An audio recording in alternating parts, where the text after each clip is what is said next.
11월이 되어서 이제 가을이 좀 지나갑니다. 근데 느끼는 것, 가을이 되면 항상 삶에 대해서 내가 어떻게 살아왔는가 이렇게 돌아보는, 시간적으로도 그렇고 어떤 분위기적으로도 그런 것 같습니다. 떨어지는 낙엽을 보면서 괜히 생각을 하게 되고, 찬바람이 옷깃을 여미면서 들어올 때 지난 한 해 동안 내가 어떻게 살았을까를 생각하는 시간이 바로 이 가을인 것 같습니다. 반면에 가을은 또 수확의 계절이기도 합니다. 산과 들과 논과 밭에 많은 과일과 채소와 곡식들이 익어가고 수확하여서 어느 때보다도 풍성한 시기가 바로 가을이기도 합니다. 물론 지난 여름에 가뭄이 심화해가지고 농사 때문에 많이 고생하신 분들이 있기도 한데, 또 그렇게 햇빛이 많이 찌면 잘 되는 또 농사도 있어서, 사람이라는 건, 인생이라는 건 좋은 것이 있으면 나쁜 것이 있고 그런 것 같습니다.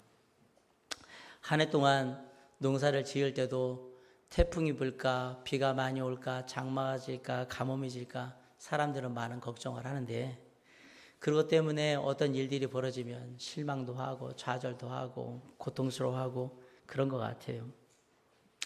그만큼 농사 짓는 게 참 힘든 것인 것 같아요.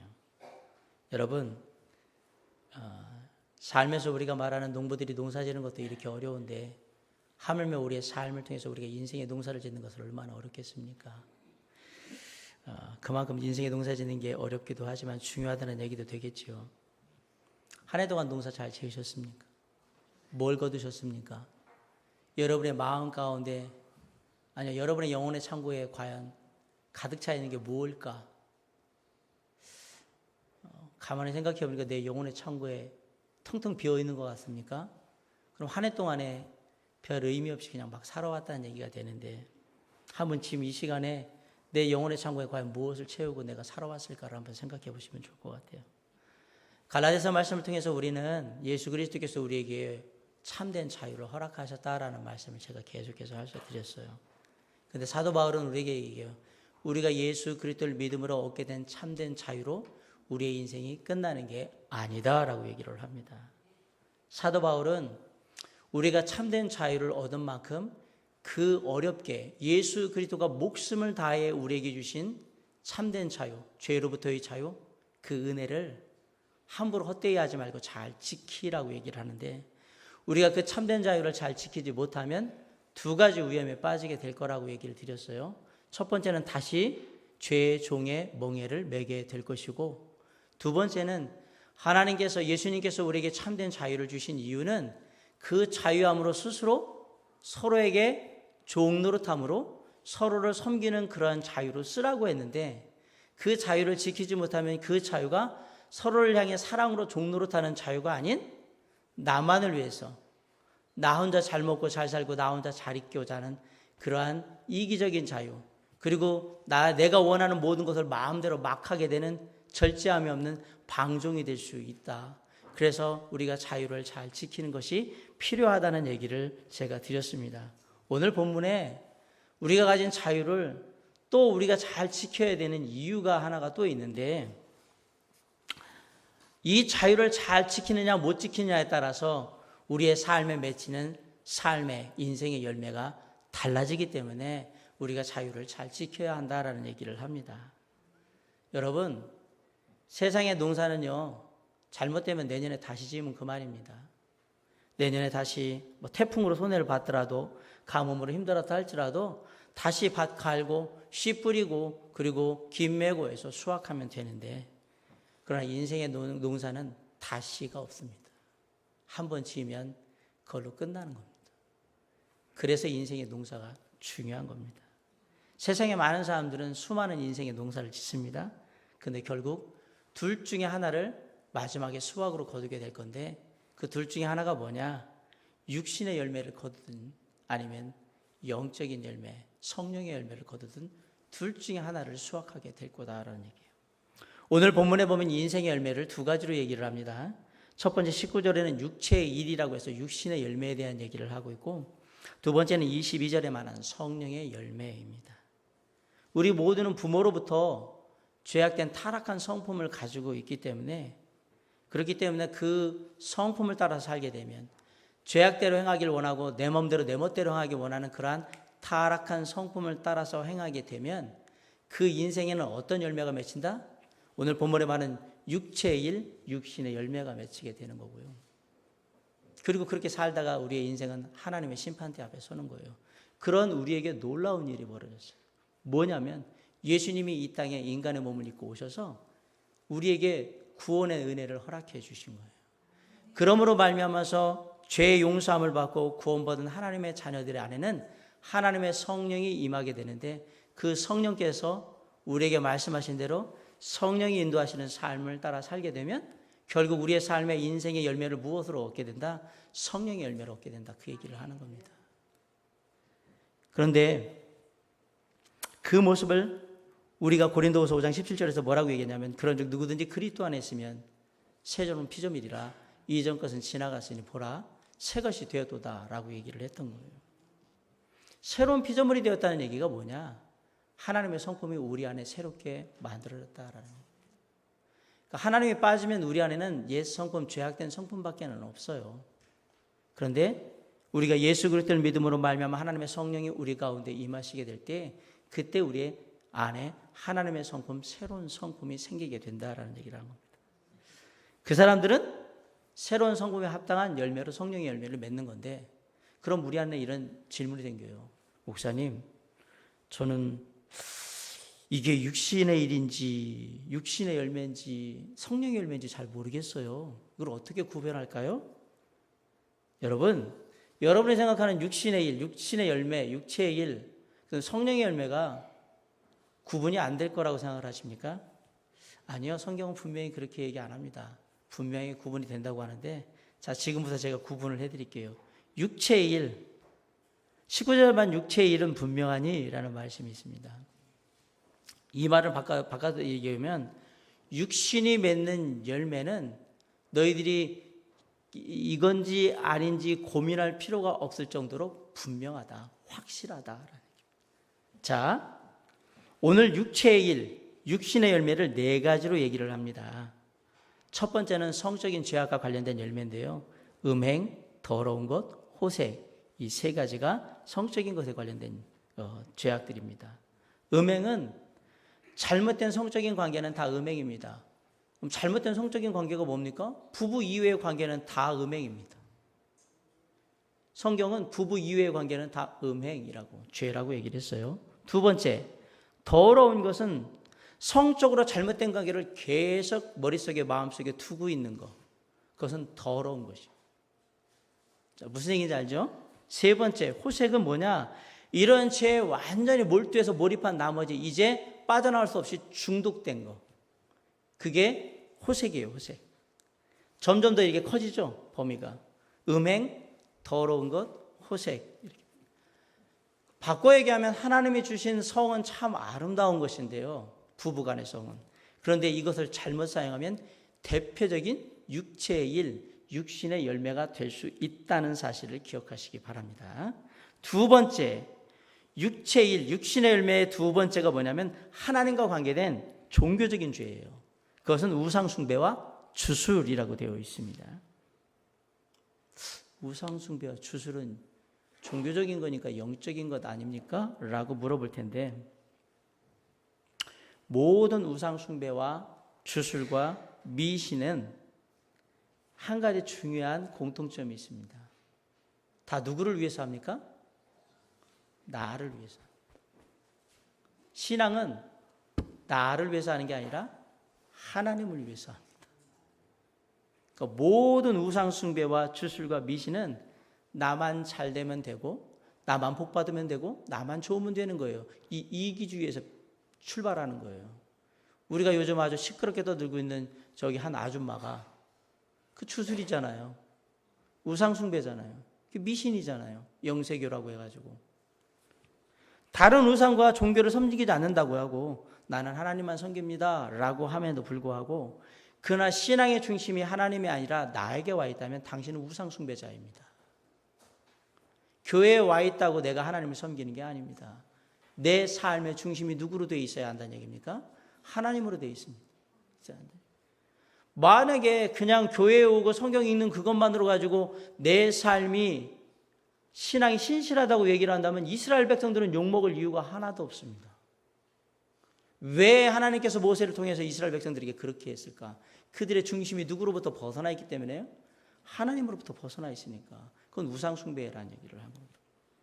우상 숭배자는 당연히 나만을 위해서 신앙생활을 하기 때문에 그들의 맺는 열매는 육신의 열매가 될 수밖에 없다 이 얘기예요. 왜 주일날 교회 예배에 출석하십니까? 왜 11절을 하고 헌금을 하십니까? 왜 봉사활동을 하고 왜 전도를 하십니까? 모든 게 나의 건강과 안위와 내가 복받고 내 가정 잘 되고 내 집 잘 되고 내 사업 잘 되기 위해서 한다고 하면 당신은 우상을 숭배하고 있는 거란 말이에요. 나를 위해서 하고 있는 거잖아요. 신앙은 누구를 위해서 한다? 하나님을 위해서 한다. 이 본질이 벗어났기 때문에 우상이란 말입니다. 세 번째로 육체의 일, 육신의 열매는 다른 사람들의 관계에 관련된 사회적인 죄악이에요.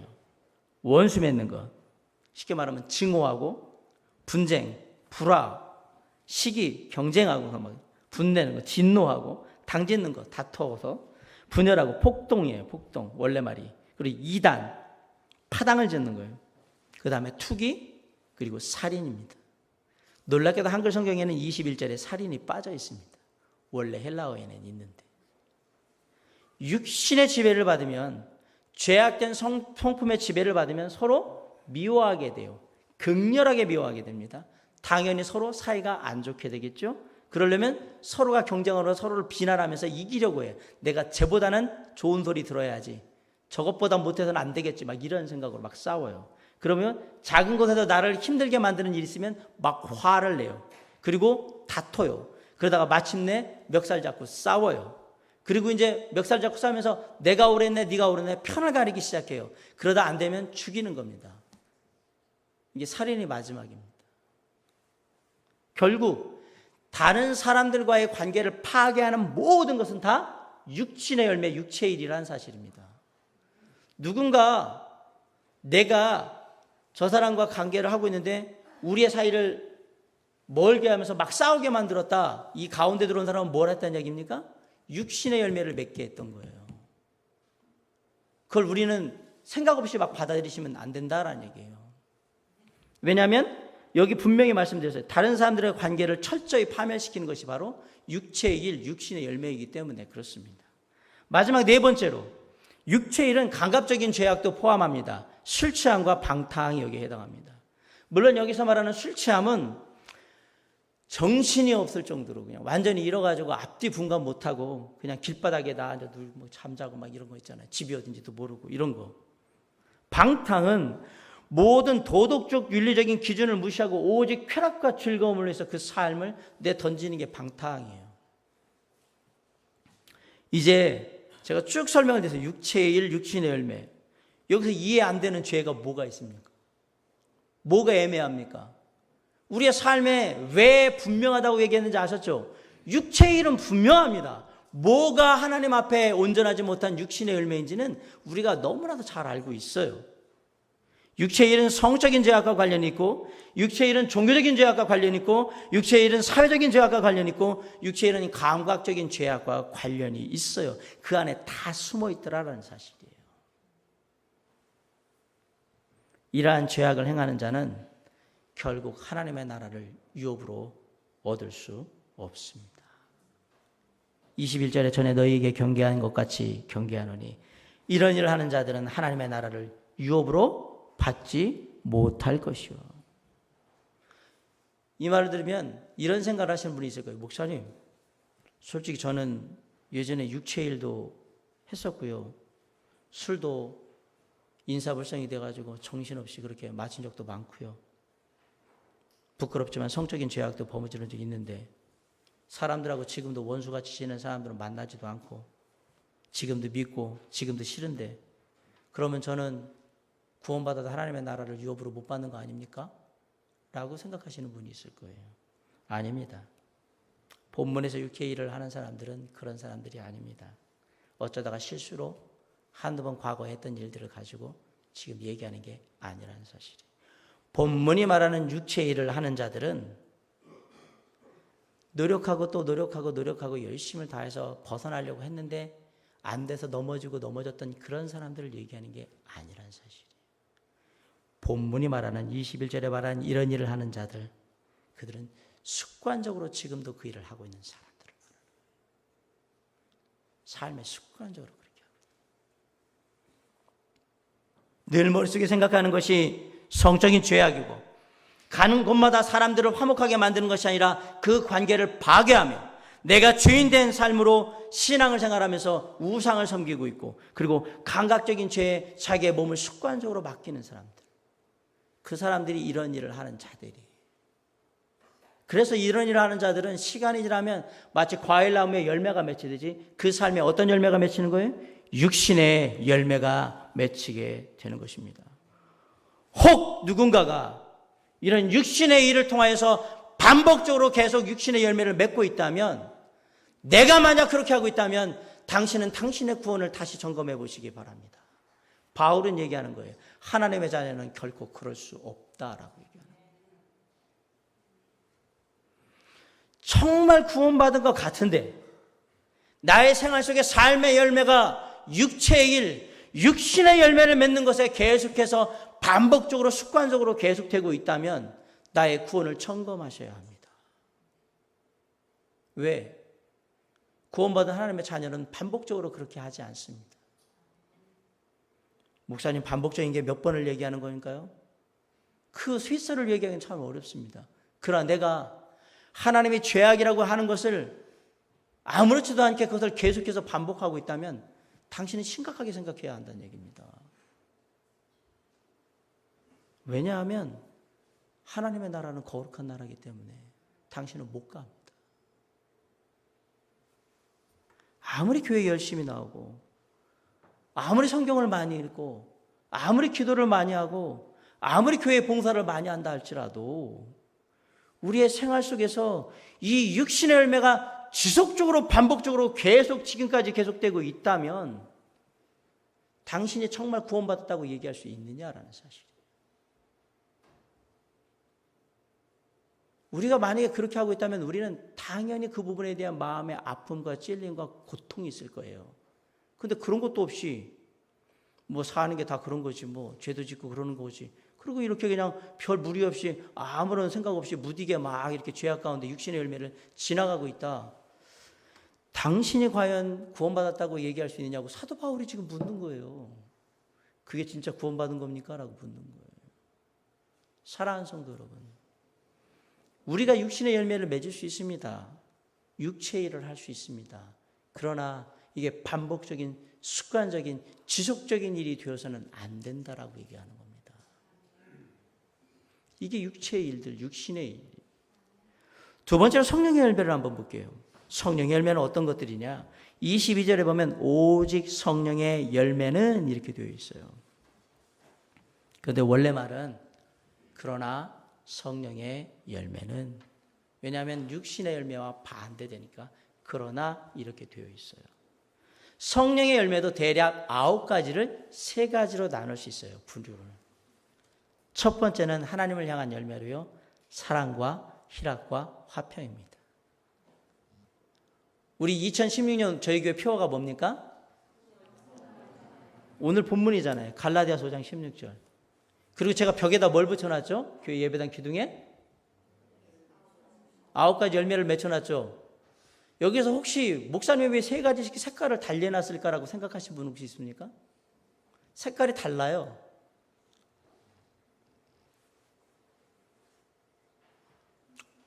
왜 굳이 똑같은 색깔로 안 하고 3가지씩 모아놨을까? 예, 이 설교를 할 때 제가 알려드리려고. 분명히 이유가 있을 때 목사님이 함부로 그렇게 안 할 텐데. 예, 사랑과 희락과 화평, 오래 참음, 자비, 양선, 충성, 온유, 절제 3개가 다릅니다. 그래서 이렇게 색깔을 달라서 딱 붙여놓은 겁니다. 사랑과 희락과 화평, 하나님을 향한 열매입니다. 사랑은 그냥 우리가 말하는 보통 남녀 간의 사랑을 얘기하는 게 아니라 하나님을 향한 사랑입니다. 구원받은 자는 그 안에 성령이 임하게 되는데, 성령이 임할 때 그곳에 누구의 사랑이 넘치게 되느냐? 하나님의 사랑이 넘치게 된다. 그 하나님의 사랑이 넘치니까 그 넘치는 사랑으로 누구를 사랑하는 거예요? 형제 자매 이웃을 사랑하는 거예요. 그래서 뭐가 먼저예요? 하나님을 사랑하고 내 이웃을 사랑하라. 제가 늘 하는 얘기 있죠. 목사님, 제가 사람들하고 관계는 좋은데 하나님과의 관계가 요즘 안 좋아요. 그런 거짓말이 어디 있습니까? 그리고 또 이렇게 얘기해요. 저는 하나님하고의 관계는 참 좋은데 아무개 형제 자매하고의 관계는 안 좋아요. 물론 뭐 싫어할 수는 있지만 그것도 거짓말입니다. 하나님과의 관계가 좋으면 이웃과의 틀어진 관계에 대해서 하나님께서 계속 우리에게 부담을 주십니다. 그게 아니지. 이웃을 사랑하라고 했지. 내가 진정 하나님을 사랑한다면 뭘 해야 하냐면 내가 싫어도 내가 사랑하는 하나님이 하시는 말씀을 들어야 되는 거예요. 아멘? 제가 제 아내가 여보 빨래 좀 걸어주세요. 여보 빨래 좀 내주세요. 이것 좀 개주세요. 청소 좀 해주세요 할 때 제가 그 일을 하는 딱 하나의 이유 있습니다. 사랑하기 때문에. 물론 가끔은 밥도 얻어 먹어야 되니까. 그러나 그 가장 밑에는 뭐가 있느냐면 사랑하기 때문에 하는 겁니다. 다른 여자가 와서 저한테 얘기하면 제가 왜 해야 되죠? 우리 집에 와서 빨래 좀 걷고 해주세요 그러면 제가 왜 그 집에 가서 그걸 왜 해야 되죠? 저 봉사자도 아닌데? 아니요. 사랑하지 않으면 안 합니다. 마찬가지예요. 하나님의 사랑이 있어야 우리가 사람을 사랑하고 섬기고 돌볼 수 있는 거예요. 원수 사랑할 수 있습니다. 하나님의 사랑이 충만하면 그것도 원수도 사랑하게 됩니다. 도저히 사랑할 수 없는 사람일지라도 하나님으로부터 온 사랑으로 얼마든지 가능하다고 성경은 얘기하는 겁니다. 희락은 기쁨을 말합니다. 이 기쁨도 세상이 말하는 기쁨하고 다릅니다. 세상이 말하는 기쁨은 환경과 형편과 사정을 따라서 우리에게 주어지는 기쁨이에요. 좋아지면 좋고 안 좋아지면 슬프고, 좋아지면 기쁘고 안 좋아지면 슬프고. 이 세상의 파도나 풍파가 몰려올지라도 그것과 상관없이 기뻐하는 것, 그 기쁨은 어디서 오느냐? 하나님으로부터 옵니다. 그 기쁨을 얘기하는 겁니다. 느헤미야 8장 10절에 이스라엘 백성들이 갑자기 예루살렘 성전 수문에 모였어요. 거기에 모여서 학사 에스라가 하나님의 말씀을 선포합니다. 그러면서 학사 에스라가 느헤미야서 8장 10절에 뭐라고 얘기하냐면 여호와로 인하여 기뻐하는 것이 너희의 힘이니라 이렇게 얘기해요. 여호와로 인하여 기뻐하는 것, 그게 여기서 말하는 희락이에요. 하나님을 통해서 기뻐하리. 무화과 나무잎이 마르며 포도 열매가 없으며 감람나무에 그 열매가 없고 소의 외양간에 소가 없고 이렇게 뭐라고 해요? 그 다음에 난 여호와로 인하여 즐거워하리. 난 구원의 하나님으로 인하여 기뻐하리로다. 이 얘기 아닙니까? 그런 거 아무 상관없단 말이에요. 하박국 선지자가 얘기하잖아요. 이것이 우리에게 중요하다는 얘기예요.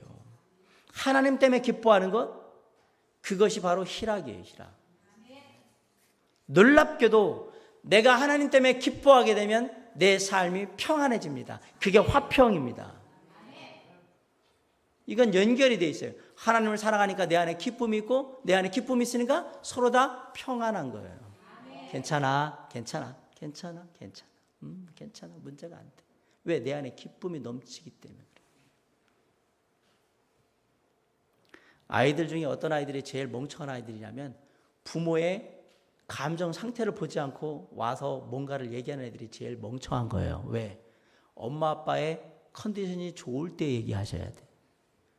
그래야 쉽게 뭐가 되는데 자기 것을 이루고자 하는 욕심에 엄마 아빠의 그 감정을 살피지 않고 막 하면 폭탄이 떨어지기나 매가 오거나 막 이런 잔소리가 오거나 막 그런 거잖아요. 제가 말씀드리고 싶은 게 뭐냐면요. 기쁘면 다 받아들이게 돼요. 화평하게 된단 말이에요. 그 화평을 표현한다면 풍랑이는 베스에서 제자들이 난리를 치고 있을 때 주무시고 계셨던 예수님. 그게 화평한이에요. 그건 주가 주신 평안이에요. 그냥 편안하게 주무시고 계시잖아요. 너희들이 왜 그렇게 소동치냔 말이에요. 내가 있는데. 근데 그들에겐 평안이 없었어요. 왜요? 주님이 함께 하신다는 생각이 약한 거예요. 그러니까 평안하지 못했단 말이에요. 마음이 왜 평안없습니까? 평안의 주님이 내 안에 계시니까. 그게 평화로운 거예요. 나를 둘러싼 환경에 문제가 생겼어요. 내 몸이 병들고 내 가정에 문제가 생기고 내 직장에 문제가 생기고 내 사업이 흔들리고 누군가 나를 욕하고 험담하고 괴롭혀도 주께 주신 평안이 우리 안에 있으면 문제가 되지 않습니다. 문제가 안 됩니다. 그게 성령의 열매라는 얘기입니다. 많은 사람들이 환경에 의존해서 사랑하고 환경에 의존해서 기뻐하고 환경에 의존해서 평화를 구하려고 합니다. 나에게 잘해주는 사람을 누가 사랑 못하겠습니까? 반대로 나를 못 살게 구는 사람 누가 미워하지 않겠습니까? 힘들고 괴로워 죽겠는데 누구라 그 마음에 고통이 없고 아픔이 없겠습니까? 그러나 성령의 열매는 이러한 모든 환경과 형편을 초월하여서 우리를 사랑하게 하고 기뻐하게 하고 서로 화평하게 하더라라는 사실입니다. 두 번째로 이웃을 향한 열매인데요. 오래 참음, 자비, 양선.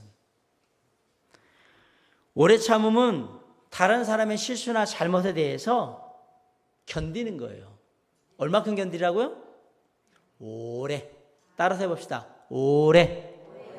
오래. 나 참았어? 아니요. 오래 참으시라고. 집안이나 직장에서 친구들 간에 혹 이웃끼리 조그만 실수해도 참지 못하고 비방하고 욕을 입에 담고 폭력을 사용하는 것, 그런 거는 성령의 열매가 아닙니다. 어떤 상황 가운데도 오래 참는 게 성령의 열매입니다. 어떻게 참으라고요? 오래 참으십시오. 두 번째, 자비는 부드럽다, 친절하다 이런 얘기예요. 뭐 어떤 말로 바꾸면 상냥하다라는 말도 될 수 있습니다. 다시 말하면 다른 사람에게 가장 좋은 것을 베풀고 싶습니다라는 좋은 태도를 보여주는 게 그게 자비예요. 자비. 예수 믿는 사람들은 다른 사람들한테 자비하셔야 돼요. 부드러워야 돼요. 친절하고 상냥하셔야 돼요. 얼굴에 짜증이나 오기가 그냥 흘러넘치고 운전할 때 그냥 막 엑스하면서 막 이렇게 하시면 안 돼요. 삿대질하고 욕설하고 그냥 멱살 잡고 이거는 성령의 열매는 아니에요. 근데 우리나라에서 운전하면서 욕을 안 하는 건 상당히 힘든 일입니다. 그랬는데 저도 정말 저는 그냥 웃습니다. 가끔 막 확 올라올 때도 있는데 해야 돼요. 왜냐면 내 목숨이 관련된 일이니까. 지금 여러분 운전 안 하시는 분들 잘 모르지만 운전하는 건 목숨이 관련된 일이기 때문에요. 욕이 튀어나올 수밖에 없어요. 막 급박한 상황이 되면. 근데 제가 중국에 갔었잖아요. 그 집회하러. 한국은 참 양호하다. 내가 화낼 일이 아니라는 걸 주의 은혜로 깨달았어요. 거기서는 중앙선 침범하고 유턴하고 막 그냥 막 돌아다니는 건 제가 그랬어요. 나는 절대로 중국 오면 운전 안 한다 그랬어요. 라인이 필요가 없어요. 1차선, 2차선이 필요가 없어요. 그냥 지멋대로 막 깜빡이도 없어요. 막 들어오고 막 그러는데 제가 선교사님 대단하다고 그랬어요. 어떻게 이 상황에서 그랬더니 뭐라 그러냐면 적응하면 다 한대요. 그래도 자비하셔야 됩니다. 좋은 태도로, 문제가 있거든 좋은 태도로, 겸손한 태도로 대하셔야 되는 게 맞아요. 그런데 놀라운 건 뭐냐면 상대방이 나를 그렇게 부드럽게 놔두질 않는다는 사실이에요. 계속 깐족거리면서 내가 화날 얘기만 자꾸 하고 막 던질 때 그때도 어떻게 해야 된다? 자비하셔야 돼요. 부드러우셔야 돼요. 그냥 겸손하게 대하시는 게 맞습니다. 다음에 양선. 양선은 가장 좋은 선함이에요.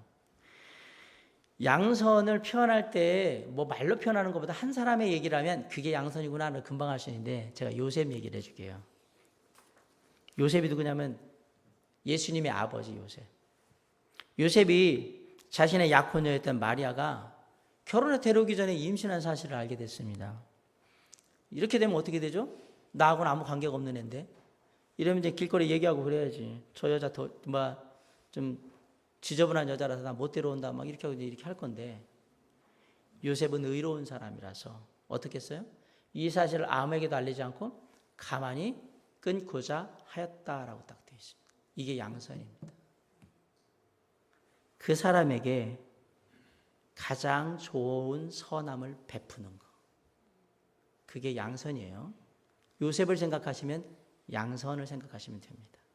자, 마지막 세 번째 성령의 열매는 나를 향한 열매예요. 자신을 향한 열매. 충성과 온유와 절제. 충성이란 말은 한글 표현에 조금 담고 있지 못한 게 있는데 믿음이란 말입니다. 우리 벽에 보시면 뭐라 그러세요? 충성 해놓고 제가 영어로 faith 그리고 믿음 이렇게 놨죠. 그죠? 저것도 하나씩 한번 좀 보셨으면 되게 좋을 텐데 그냥 붙어있나 보구나. 옆에 설명이 왜 저렇게 돼 있을까? 한 번만 봤으면 자비, 부드러움이라고 왜 해놨을까?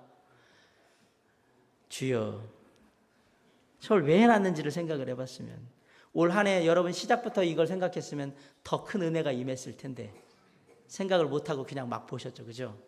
예. 내년에도 붙어 있을 거니까 성령의 열매를 잘 생각하시면서 이 설교 잘 생각하시면서 들으세요. 충성은 믿음입니다. 하나님을 향해서 흔들리지 않는 믿음, 그게 충성입니다. 성령의 열매를 가진 사람, 그 믿음의 사람은요, 하나님이 가장 필요할 때, 몸된 교회가 가장 힘들어할 때, 필요할 때, 성도들이, 형제자매들이 필요할 때 그 자리를 지켜주는 거예요. 그게 충성이에요. 믿음이 믿음. 내가 있어야 할 자리를 지키는 것, 그게 믿음이에요. 항상 굳건하게 그 자리를 지키는 거예요. 하나님이 있고자 하는 곳, 있기 원하는 곳에 내가 있는 것, 그게 믿음이에요. 하나님이 있기 원하는 그 자리에서 벗어나면 뭐 하는 거예요? 믿음에서 벗어났다, 이렇게 얘기하는 거예요. 그리고 그 벗어난 자리에 다시 바로 돌아오지 않고 계속 돌아다니면 믿음이 떨어졌다, 이렇게 하는 거예요. 믿음이 안 좋다, 이렇게 얘기하는 거예요. 자리를 못 지키는 거예요. 두 번째, 온유입니다. 온유는 어떤 안 좋은 상황 속에서도 다툼이나 분쟁을 일으키지 않는 것입니다. 마태복음 11장 29절에 나는 마음이 온유하고 겸손하니 나의 멍에를 메고 내게 배우라 그랬어요. 아무리 시비를 걸고 나한테 깐족대도 못되게 굴어도 다투거나 분쟁을 일으키지 않습니다. 그리고 또한 그 일로 인해서 결코 보복도 안 합니다. 그게 뭐다? 온유인 거예요. 이러한 사람이 온유한 자인 거예요. 어저께 신문에 보니까 피겨 선수인 김연아 선수도 늘품 체조 그거 같이 안 따라했다고 핍박을 당하고, 박태환은 올림픽 나간다고 막 그랬다가 또 핍박을 당하고, 이 사람들이 이렇게 한 사람들이 온유하지 않은 사람이란 말이에요. 안 해? 알아서 보복을 했잖아요. 그건 온유가 아니에요. 온유는 보복하지 않아요. 다툼과 분쟁을 일으키지도 않지만. 마지막으로 절제, 나 자신을 통제하는 거예요. 잘 통제하는 거예요. 어떤 사람은 그 표정만 봐도 기쁘고 즐겁고 행복한 일이 뭔지 이렇게 보이고, 슬프고 아픈 일이 뭔지도 다 압니다. 물론 얼굴에 마음의 상태가 나타나는 것은 정상적인 일입니다. 여러분 얼굴에 아무 표정이 없는 게 좋은 거라 생각하지 마십시오. 그냥 그런 표정이 나타나는 건 당연한 거예요. 중요한 건 지금 여기서 말하는 것들은, 절제는 뭘 얘기하는 거면 금방 이랬다가 금방 요랬다가 또 요랬다가 막 이렇게 바꾸지 말라는 얘기입니다. 한자 성어 중에 조삼모사, 조변석계 막 이런 말이 있어요. 원숭이가 바나나를 3개 주니까 싫어하다가 4개 주니까 좋아했다고 그랬어요. 그래서 바꿨어요. 아침에 4개를 주고 저녁에 3개를 주고, 아침에 3개를 주고 저녁에 4개 주고, 뭐 그러니까 그때마다 막 얼굴이 바뀌더래요. 그러면 안 되죠. 이건 절제하지 못하는 거예요. 조금 좋았다, 우리가 뭐라 그래요? 울다가 웃으면 어디에 털난다고 막 그러잖아요. 그렇게 하지 마시란 말이에요. 절제할 줄 아셔야죠. 절제한다는 얘기는 기본적으로 내 생활에, 삶의 기본 틀이 있어야 한다는 얘기입니다. 중요한 것은요, 화가 나도 절제해야 되고요, 말도 절제할 줄 알아야 되고요, 표정도 관리할 줄 알아야 합니다. 내 모든 생활에 무엇이 있어야 된다? 절제가 있어야 됩니다. 성령의 열매 중에 가장 힘든 게 뭔지 아십니까? 절제입니다. 하고 싶다고 막 하는 게 아니에요. 잘 보세요. 하나님께서 우리에게 참된 자유를 주셨는데, 그 참된 자유를 마구 방종으로 쓰지 않을 수 있는 유일한 하나님의 성령의 열매가 뭔지 아십니까? 절제입니다. 그래서 제일 마지막에 가 있는 거예요. 성령이 충만한 자는 절제하게 되어 있어요.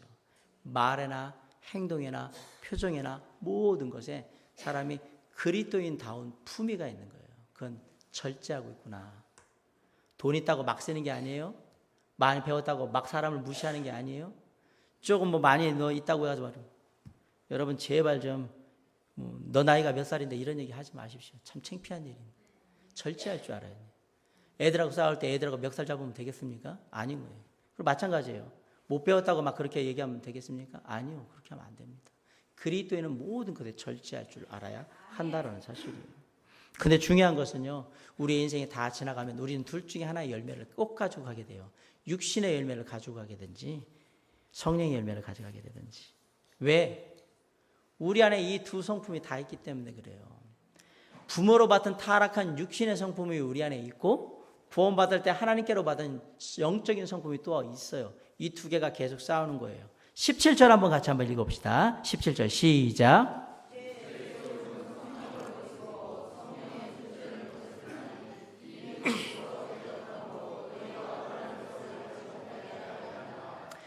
예수 그리스도를 믿는 모든 사람들은 이 육체의 소욕과 성령의 그 뜻이 항상 그 안에서 충돌하는 거예요. 구원받은 하나님의 자녀지만 이 땅을 살아가는 우리의 육신은 불완전한 육체의 성품을 가지고 있는 몸이기 때문에 이것이 영적인 하나님의 성품과 계속 부딪힌단 말이에요. 그러니까 우리 안에 고민이 있는 거예요. 그리고 그 서로 간에 주도권을 잡기 위해서 계속 영적인 싸움이 우리 가운데 있는 거예요. 예수 믿지 않는 사람들도 이런 갈등이 있습니다. 네? 있습니다. 예수 믿지 않는 사람들한테는 무엇이 없냐면 하나님을 닮은 성품이 없겠죠. 그죠? 뭐만 있어요? 죄악된 성품만 있겠죠. 그러니까 놀랍게도 하나님을 닮은 성품과 비슷한 게 있어요. 그게 뭐예요?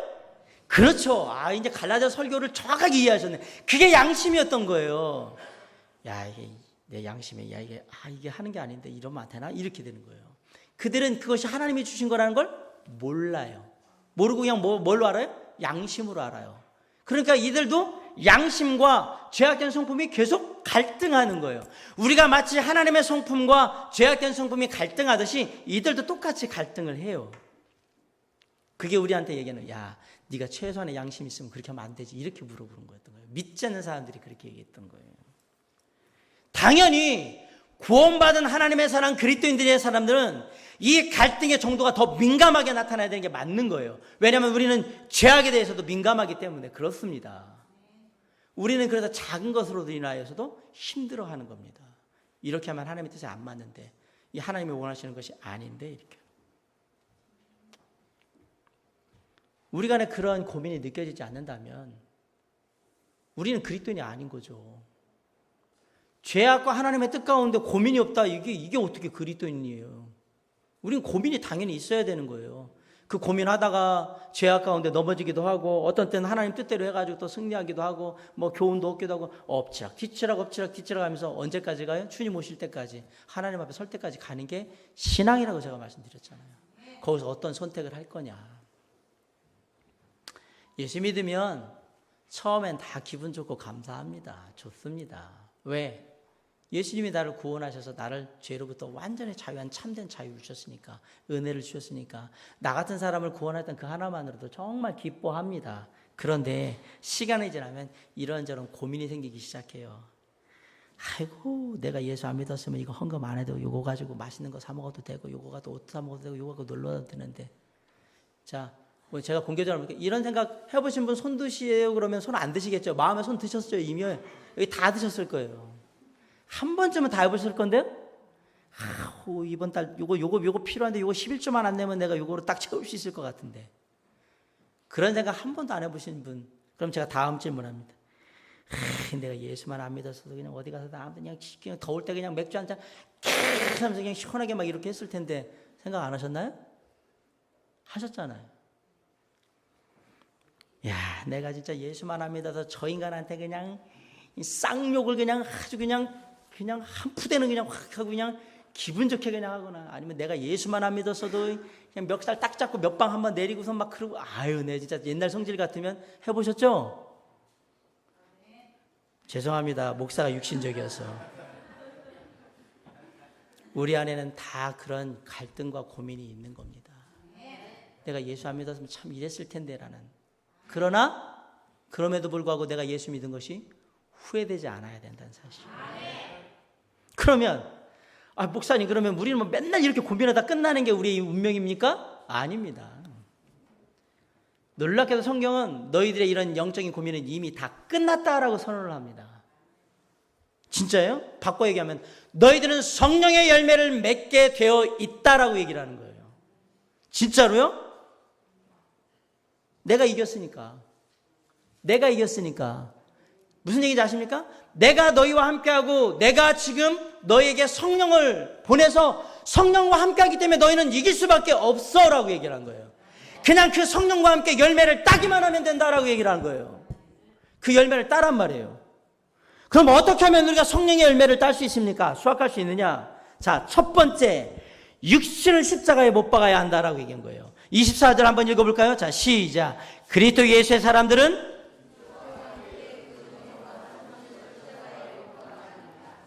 우리의 육신을 어디에 못 박아라? 십자가에 못 박아라.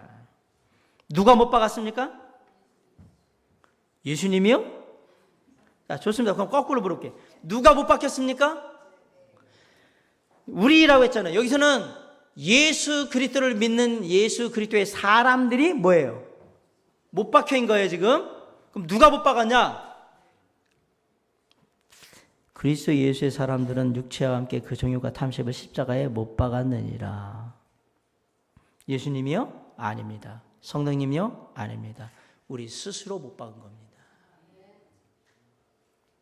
우리 스스로. 24절에 보면 못 박혔다고 하지 않았어요. 못 박았다고 했지. 능동형이에요. 내가 스스로 못 박은 거예요. 이 말씀을 갈라디아서 2장 20절 말씀과 혼동하시는 분들이 있는데 약간 다릅니다. 내가 그리스도와 함께 십자가에 못 박혔나니 그런즉 이제는 내가 산 것이 아니요 이렇게 돼 있잖아요. 그리스도와 함께 십자가에 못 박혔다. 누가 십자가에 못 박혔느냐? 사도 바울로 대표되는 예수 그리스도와 함께하는 사람들이 못 박힌 게 맞습니다. 그럼 누가 못 박았느냐? 하나님께서, 예수님께서 못 박으신 거예요. 그래야 우리가 자유함을 얻기 때문에 죄에 대해서 못 박았다는 얘기입니다. 그럼 여기서는 뭐냐면 우리가 주님에게 우리의 육신의 죄를, 우리의 죄악된 성품을 갖고 죄악되게 행하는 그 육신을, 그 성품을 어떻게 하겠다? 내가 못 박을게요. 그거 가져와서 내가 못 박아버린 거예요. 그게 24절이에요. 예수 그리스도께서 우리의 죄를 대신하여 갈보리 십자가에 달려 우리의 모든 죄를 대신함으로 그것을 믿는 모든 자들에게 참된 죄로부터의 해방, 자유를 허락해 주셨습니다. 믿으십니까? 그 사실을 성경대로 믿는 자는 다 하나님의 자녀가 되었다. 그래서 이제는 너희는 종의 신분이 아니라 하나님의 아들이 되었다라고 분명히 성경이 말씀하셨습니다. 그때 하나님 아버지께서는 우리를, 자녀된 우리를 누구와 동일시하셨냐면 예수 그리스도와 동일시하신 거예요. 너희들은 십자가에 못 박힌 거다. 이렇게. 그래서 십자가에 같이 죄로 못 박혔기 때문에 너희의 죄에 대한 대가를 너희들도 예수님과 함께, 동일한 예수님과 함께 십자가에서 다 그 죄값을 다 했다. 그러면 이제 자유하라. 그리고 자유에서 참된 자유를 가지고 살려고 했는데 삶을 살다 보니까 내 마음대로 하고 있는 거예요. 깨달았어요. 성령께서 얘기하시는 거예요. 아니야, 그게 참된 자유가 아니야. 네가 잘못 생각한 거야. 네가 잘못 알았어. 네? 하나님이 주신 자유는 종의 멍에를 다시 매는 게 아니고 하나님이 주신 자유는 사랑으로 서로 종노릇하는 자유지 네 멋대로 하는 자유가 아니야. 그걸 깨달았어요. 깨달은 자는 뭘 했던 거예요? 24절에 스스로 육신의 죄악된 성품이 내 안에 있음을 알고 그 죄악된 성품을 끄집어내서 뭐 했다? 못 박았다 이 얘기예요. 이해가 가시죠? 그 말씀을 하신 거예요. 우리의 육신을 못 박으라. 그럼 그 말이 무슨 말이냐? 육신의 죄악된 것으로 이루는 그 어떤 것에 대해서도 일말의 동정심도 가져서는 안 된다는 얘기입니다. 내가 죄악을 범하는 걸 가지고 연민을 느끼거나 그것에 대해서 그래도 해볼만한데 이런 생각하시면 안 돼요. 육신의 정욕으로 이루어지는 육신의 열매들에 대해서는 일말의 동정심도 가지시면 안 됩니다. 동정심을 갖는 그 순간 당신은 그 일을 또 반복하게 될 것입니다. 로마 시대에 죄인을 죽이는 가장 무서운 형벌이 뭐였냐? 십자가형이었습니다. 그게 가장 잔악 무도한 건데 이 말을 받으면 십자가형을 당한 사람이 가장 잔악한 죄인이라는 얘기입니다. 예수님이 십자가형을 당하셨습니다. 왜? 세상 모든 죄, 나와 여러분의 죄를 다 지고 가셔서. 목사님, 그래도 저는 죄가 별로 없어서 예수님이 죄만큼은 좀 덜 지신 것 같지 않을까요? 제가 늘 하잖아요. 당신 죄가 제일 큽니다. 당신 죄가 제일 크다고. 죄가 죄인지도 모르고 생활했으면 당신의 삶 가운데 죄가 얼마나 많았겠냔 말이에요. 당신 죄가 더 커. 죄가 죄인 줄 알고 부끄러워하고 슬퍼하고 아파하는 사람들은 덜 짓지만 당신같이 죄가 별로 없다고 생각하는 사람이 가장 죄인이란 말이에요. 예수님이 한 번 못 바뀔 거 2번, 3번, 4번, 5번 되는 건 바로 당신 같은 사람 때문에. 여러분, 사도 바울이 얘기해요. 우리의 정과 욕심을, 탐심을 십자가에 못 박으라고. 바꿔 얘기합니다. 우리의 육신의 열매를 십자가에 못 박으라고. 그 얘기가 무슨 얘기입니까? 우리 육신의 열매는 십자가의 형벌을 받을 만큼 자랑무도한 일이란 말입니다.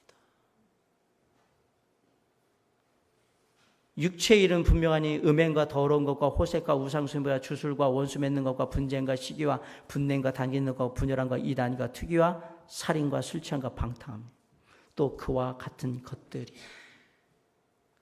이것들이 가장 자랑무도한 죄악들이란 말이에요. 그걸 십자가에 못 박으라고 얘기합니다. 이 땅에 신통한 우상숭배는 없어요. 괜찮은 나름 효과 있는 주술도 없습니다. 화를 내는데 멋있게 화를 낼 수 있다고 생각하십니까? 남을 시기 질투하는데 아름답게 시기 질투할 수 있다고 생각하십니까? 남과 다투는데 참 의미 있는 다툼을 한다고 생각하십니까? 파벌을 나누고 무리를 짓는데 거기에 은혜가 있는 그런 무리와 파벌이 있으리라고 생각하십니까? 살인을 하는데 뜻깊은 살인이라는 게 있을 수 있다고 생각하십니까? 육신의 열매는 그 어떤 것도 하나님 안에서 좋은 의미를 줄 수가 없는 겁니다. 그래서 일말의 동정도 갖지 말라고 얘기를 하는 거예요. 나 멋있게 화내고 왔어. 그 말이 무슨 말이냐. 육체에서 나오는 모든 죄악의 열매는 마땅히 십자가에 못 박을 만큼 조금도 동정하거나 연민해서는 안 된다. 물론 십자가에 내 육신을 못 박는다는 것은 아주 고통스러운 일입니다. 그냥 진짜로 몸으로 십자가에 못 박았다고 한번 생각해 보세요. 그리고 피 흘린다고 생각해 보세요. 여러분 달려있는데 창으로 찌르고 막 이렇게 해서 피가 흘러가고 물이 빠지면서 사람이 피 말라 죽는 거예요. 이렇게 있다고 생각해 보세요. 얼마나 극심한 고통이 있을까. 차라리 한 번에 총을 맞아가지고 한 번에 죽는 게 낫지. 이렇게 죽. 물론 오늘 본문이 말하는 건 우리의 육신을 그렇게 십자가에 못 박으라는 얘기를 하는 게 아닙니다. 우리의 죄악된 성품을 육신이라고 표현하고 그 죄악된 성품을 십자가에 못 박으라고 얘기를 했는데, 그럴지라도 우리의 죄악된 성품을 십자가에 못 박는 것은 쉬운 일이 아닙니다. 왜? 여러분 혹시 여러분들 중에 신앙생활 뭐 쉽지 않아요? 교회에선 거룩한 척하고 바깥에서는 세상적으로 사니까 쉽죠. 일관되게 사는 건 쉽지 않아요. 신앙생활이 쉽다고요? 저는 직업이 목사인데도 목사로 사는 게 쉽지 않은데 신앙생활이 쉽다고요? 여러분은 세상에서 더 많이 그럴 텐데 그게 어떻게 쉽습니까? 그럼에도 불구하고 쉽지 않지만 내 삶에 육신의 열매가 아닌 성령의 열매를 맺기 위해서 또 노력하고 애쓰고 말씀 묵상하고 예배하며 우리의 마음을 다시 다지는 것, 그게 신앙인 거예요. 그게. 자, 육신의 정욕과 탐심을 십자가에 못 박으랬어요. 육체 않게 그 정욕과 탐심을. 이게 왜 어렵느냐? 정욕과 탐심은 쉽게 말하면 내 하고 싶은 대로 하고 싶은 내 마음이에요. 그걸 하나님께 맡기고 내 마음대로 안 하겠다는 게 그게 쉬운 일이냐고요, 그게. 오늘 아침에 일어나면서도 여러분의 마음이 정말 간절히 원해서 여기 예배 드리러 왔습니까? 아니면 일요일이니까 또 가서 또 만져줘야 목사님이 또 출석 체크하고 또 기분이라도 안 상하시고 그러지 않을까? 이렇게 얘기했다면 잘 보세요. 생각해 보세요. 내가 하고 싶은 것을 하지 못하도록 하기 위해서 내가 스스로 못을 받고 그것을 절제한다는 게 얼마나 힘든 일인가. 그것은 어려운 일입니다. 하고 싶은 것을 하지 못하는 것 그 자체가 고통입니다. 먹고 싶은 것을 못 먹는 것도 고통이고, 자고 싶은데 못 자게 하는 것도 고통이고, 내가 원하는 대로 못하는 건 다 고통스러운 일인 거예요. 그것을 뭐라고요? 하나님께 맡기라고 하잖아요. 그런데 어떻게 신앙이 쉬워요? 쉽지 않지. 때로는 그 일 때문에 내 가슴이 무너져 내리는 겁니다. 때로는 내 속이 썩는 거예요. 하고 싶은데 하지를 못하니까. 때로는 그냥 하고 싶은데 막 갈등이 되니까 마음에 고통스럽고 힘든 거예요. 그게 신앙생활이에요. 근데 놀랍게도 그 시간이 지나면 열매가 하나씩 맺히는데, 내가 그 내 정욕과 욕심을, 탐심을 십자가에 못 박으면 놀랍게도 시간이 지날 때 열매가 하나씩 맺히거든요. 그게 성령의 열매였던 거예요. 근데 그것을 십자가에 못 박지 못하고 내 마음대로 막 행하면 거기도 또 시간이 지나면 열매가 맺히던데, 그 열매는 육신의 열매가 맺혔던 거예요. 그렇기 때문에 우리는 이전보다 더 육체의 정욕과 탐심에 단호하셔야 합니다. 이제 알았으니까. 24절에 보세요. 그랬더니 예수의 사람들은 육체와 함께 그 정욕과 탐심을 십자가에 못 박았느니라. 못 박았다고 이미 과거로 얘기했어요. 못 박으셨습니까? 못 박으셨습니까? 네. 자, 못 박았다면 걱정하지 마세요. 성령께서 여러분을 못 박은 자답게 살게 해주실 거니까. 십자가에 달린 죄수는 금방 죽지 않습니다. 그러나 결국 죽은 몸입니다. 죽게 됩니다. 성경은 뭐라고 얘기하냐면, 너희가 너희의 정욕과 탐심을 십자가에 못 박았다라고 얘기했던 얘기는 사실 이거 한다고 너희의 삶이 바로 나아지지 않아.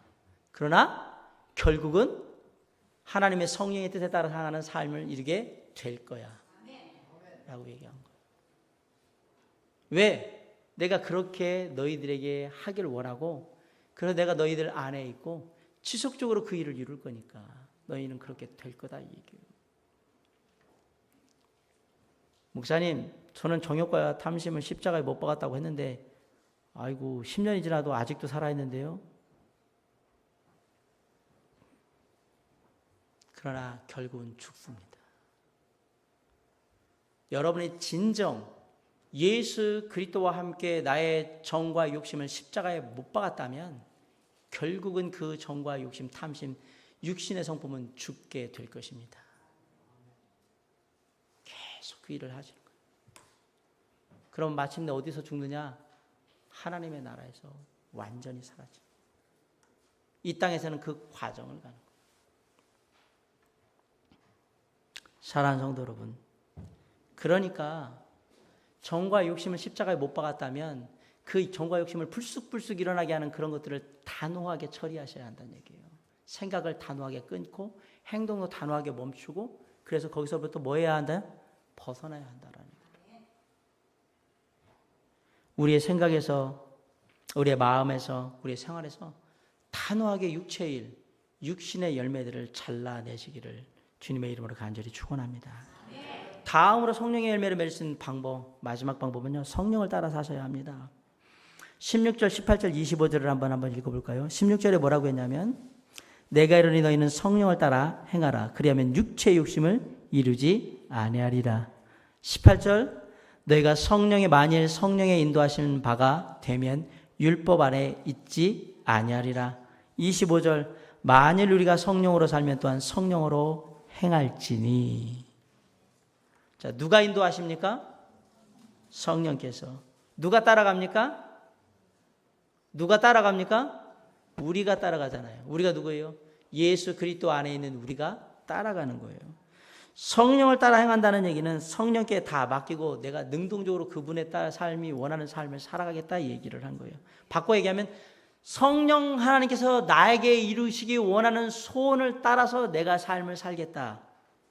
놀라운 건 하나님이 우리에게 소원을 줬어요. 성령을 통해서. 성령을 통해서 준 소원이 뭐냐? 성령의 열매를 맺는 거예요.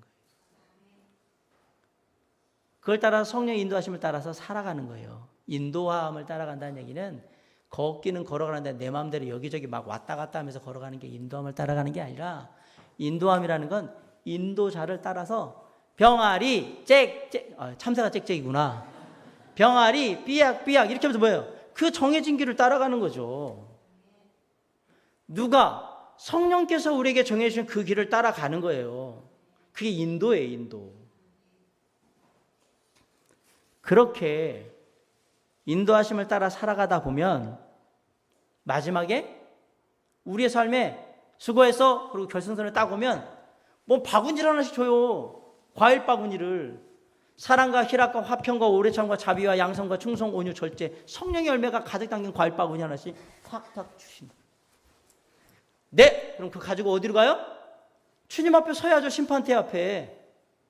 그런데 누구는 막 바구니가 안 돼가지고 막 2바구니, 3바구니 막 여기 수레로 끌고 오고 막 지게로 갖고 오는데 나는 딸랑 방울토마토만 거 하나 닦아주고 이를 가고 있다고 생각하면 창피하지 않습니까? 그걸 성경은 부끄러운 구원이라고 하는 겁니다. 또 이렇게 얘기하면 목사님 그래도 없는 것보다 낫잖아요. 방울토마토 하나라도. 창피한 줄을 아세요.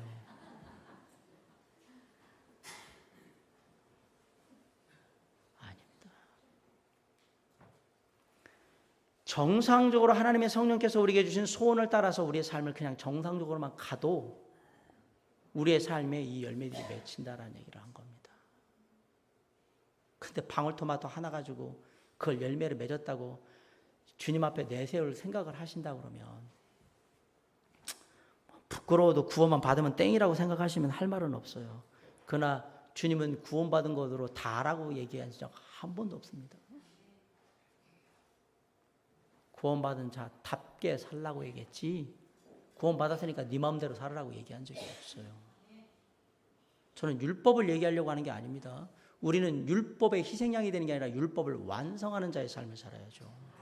그 얘기를 지금 드리는 거예요.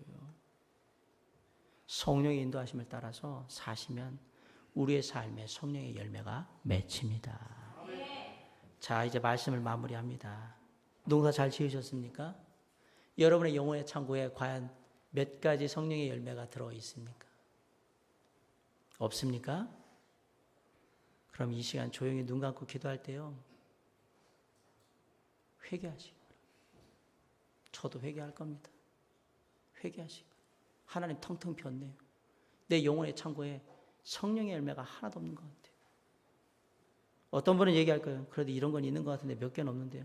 그 몇 개 없는 것으로 인해서 마음 아파하고 가슴을 치면서 탄식하시고 왜 내 영혼의 창고에 이것들이 없을까? 주여 이 영혼의 창고에 나머지 없는 것들을 채우게 도와주시옵소서. 오늘 하나님의 음성이 여러분에게 들립니까? 한 해를 이루면서 우리의 삶 가운데 가정과 일터와 내 삶 가운데 보이는 열매도 맺어야 되겠지만 하나님께서는 우리의 영적인 열매도 맺어야 한다고 얘기하셨던 겁니다. 그 열매가 성령의 열매로 얼마나 맺혀 있는지는 모르겠지만 그 열매가 육신의 열매가 아니기를 간절히 바라고 단 하나랄지라도 성령의 열매가 있기를 간절히 바라며 이왕이면 많은 성령의 열매가 내 영혼의 창고에 가득히 찰 수 있는 삶이 되었소. 주님 앞에 나아갈 때 우리가 그 영혼의 창고를 활짝 열어서 주님께 미소 지으며 주여 제가 영혼에 하나님의 성령의 열매로 가득 채웠습니다. 주님 저를 받아주십시오.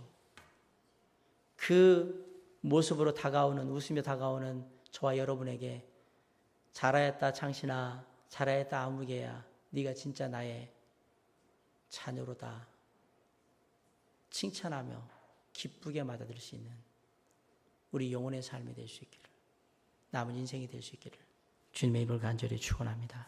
기도하시겠습니다.